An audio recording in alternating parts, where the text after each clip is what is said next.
Hi అండి అందరికీ welcome back to ధన్యత క్యూటీ ఛానల్. ఈరోజు నేను ఎంతో సింపుల్గా ప్రిపేర్ చేసుకునేటటువంటి రవ్వ కేసరిని చూపిస్తున్నానండి. దానికి కావాల్సిన ఐటమ్స్ ఏంటో ఇక్కడ ఒకసారి చూసేయండి. రవ్వ, షుగరు, ఘీ, ఫుడ్ కలరు, అలాగే కిస్మిస్, కాజు, నెక్స్ట్ గ్రైండ్ చేసుకున్నటువంటి ఇలాచీ పౌడర్. నెక్స్ట్ దీని ప్రాసెస్ ఏంటో ఒకసారి చూసేయండి. స్టవ్ మీద ప్యాన్ పెట్టుకొని అది హీట్ అయిన తర్వాత అందులో కొద్దిగా మనము గీని యాడ్ చేసుకోవాలి. గీ కూడా హీట్ అయిన తర్వాత అందులోకి కిస్మిస్ని అలాగే కాజుని కూడా యాడ్ చేసేసుకోవాలి. ఇప్పుడు ఇలా యాడ్ చేసుకున్నటువంటి ఐటమ్స్ని కొద్దిసేపు మనము ఫ్రై చేసుకోవాలి. ఇలా ఫ్రై చేయడం వల్ల కొంచెం టేస్ట్ అనేది డిఫరెంట్గా ఉంటుంది. నెక్స్ట్ సేమ్ ప్యాన్లో నేను రవ్వను కూడా యాడ్ చేసేసాను. ఇప్పుడు రవ్వని వేసి కొద్దిసేపు మనం ఫ్రై చేసుకోవాలి.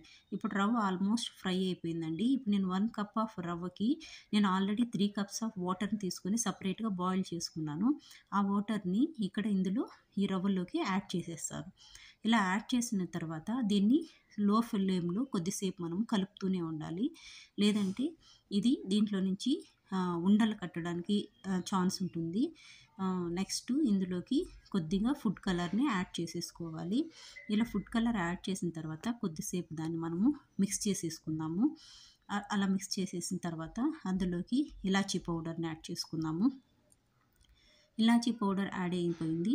నెక్స్ట్ వన్ వచ్చి అందులోకి మన టేస్ట్కి సరిపడే అంత షుగర్ని యాడ్ చేసుకుందాము.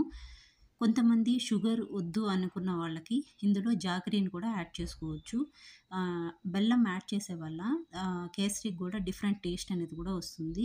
బట్ పిల్లలు చాలామంది బెల్లంని లైక్ చేయరు కాబట్టి నేను ఇక్కడ షుగర్ని యూస్ చేశాను. ఇప్పుడు మన దగ్గర రిమైనింగ్గా ఉండేటువంటి గీని ఇంకా కొద్దిగా దీంట్లోకి వేసి ఇంకా ఒకసారి మిక్స్ చేసేసుకుందాము.